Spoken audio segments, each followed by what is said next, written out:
On this week's Most Craved Trailers, yay or nay?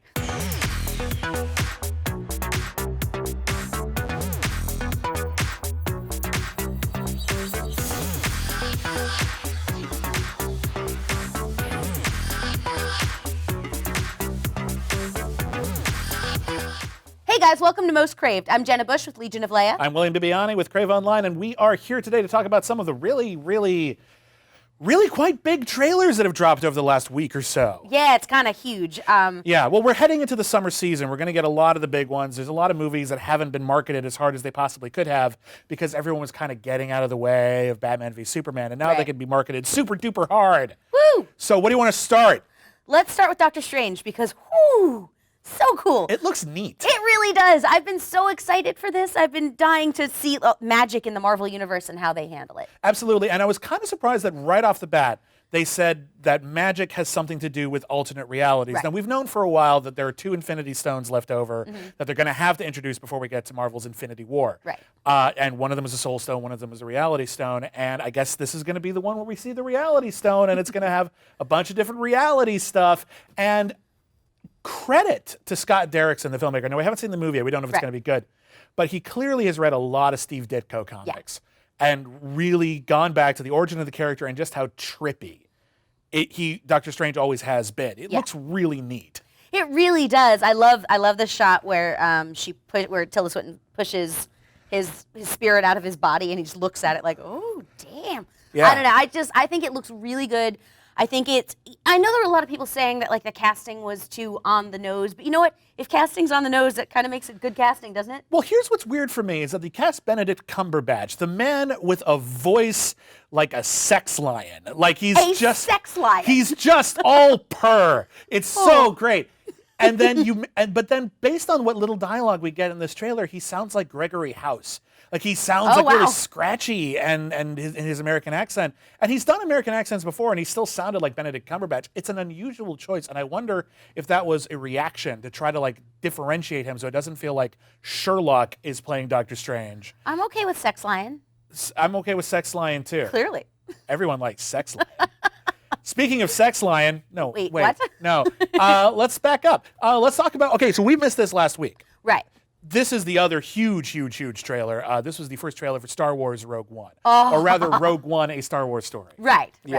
And it had the entire internet going, she's a Mary Sue. You don't know what she is. Oh, yeah. I got into an argument about oh, my goodness, 2 female characters in a row. Shocking. What? There aren't 2 female characters in the world. Apparently. But I think it looked really cool. My only issue with it was the one line about, I'm a rebel. I rebel. That seemed a little cutesy. Yeah, but other than that, like we got Shadow Troopers.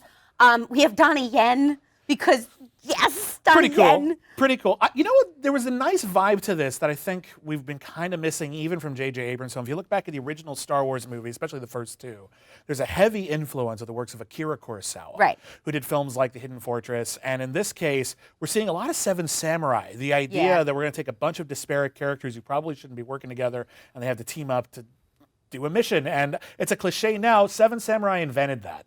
Yeah. And that's kind of neat, actually. And I think it gives this new trailer already off the bat a sort of a classical sense that really makes it feel like Star Wars, even though it's the newest Star Wars thing we've had since like the Ewok movie. Yeah, and it's interesting because, you know, a lot of people were saying, well, will this feel like it fits in the universe? It absolutely does. I mean, I definitely felt like as I was watching this is a Star Wars movie.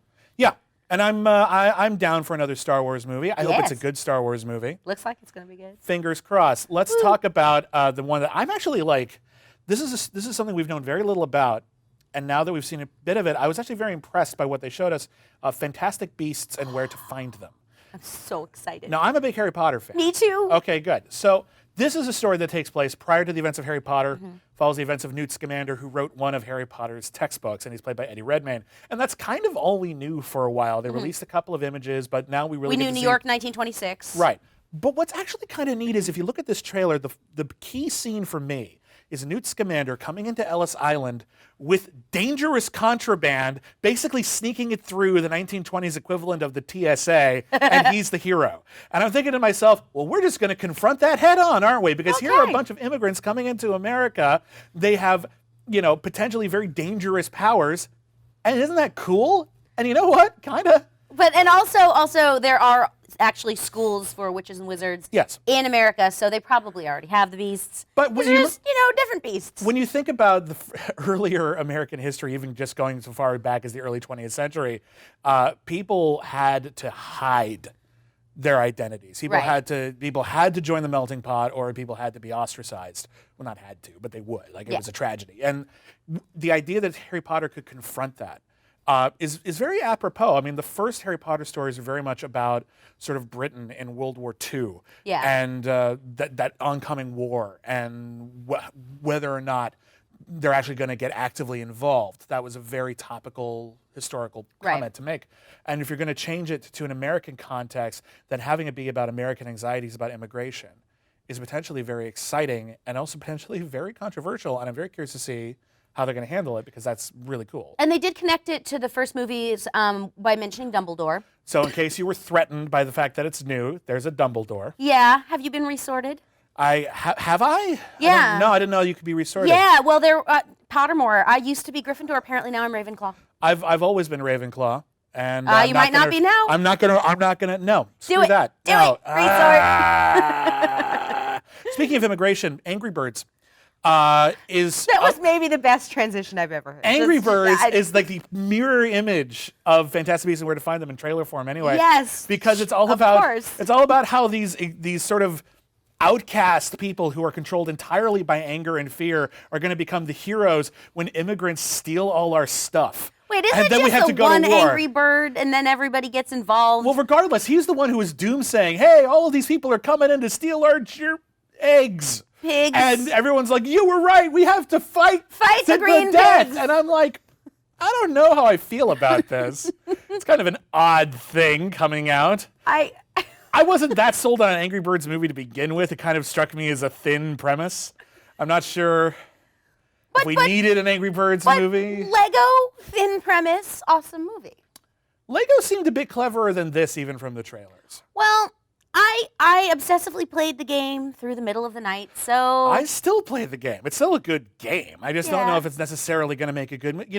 when Super Mario Brothers is a great game, but when it came time to make it into a movie, boy howdy. You should make a Neko Atsume game, and then I can just look at cute cats. That'd be good. Agreed. Yes. Okay, so then we also have the Suicide Squad trailer, the new one. Yes. Now, there have been rumors about reshoots to make it funnier, and if that's true, cool. That's great. Mm-hmm. If it was already funny, also cool. That's great. Mm-hmm. I don't care. I just want to like it. Well, here's the thing. After the Civil War screened earlier this week, and I was allowed to tweet about it, and all I basically said was I had a good time. It has a few flaws, but it was a lot of fun, so I don't mind the flaws that much in this case. Everyone was just like, "Oh, it's fun. Why do they have to be funny to be good?" And no, that's not what fun means, actually. But the idea that Suicide Squad needs to have more jokes added, that concerns me because it sounds like a lack of faith in the material. But you know what? It might have already been funny. That's still a rumor. So. It is still a rumor. Listen, we'll see. Regardless, I want the movie to be good. What does bother me about this new trailer isn't the cast, who look awesome, isn't the action, which looks awesome. It's actually the opening bit. Because like right after Batman v Superman, which is like one of the most anti-Superman movies I've ever seen. It's true. Not that I've seen that many. But whatever. It's very anti-Superman sentiment. And we're starting off with anti-Superman sentiment. And it just seems like we are building further and further and further that the entire DC universe is built on this idea that Superman sucks. And I disagree with that, and that's one of the reasons why I'm not super stoked. But it looks cool. And finally, let's talk about the Teenage Mutant Ninja Turtles. I do want to say something though about like Harley Quinn, because I'm not super sold on this version of Harley Quinn. I love Margot Robbie. But this is the Harley Quinn that I love was the one from the animated series, and I don't want to be one of those fanboys or fangirls that says like, well, it's not the one I know, so it sucks. But I haven't, and it's seriously like, and I'm totally willing to buy a different version of it. Sure. It's just that I'm not sold on it yet.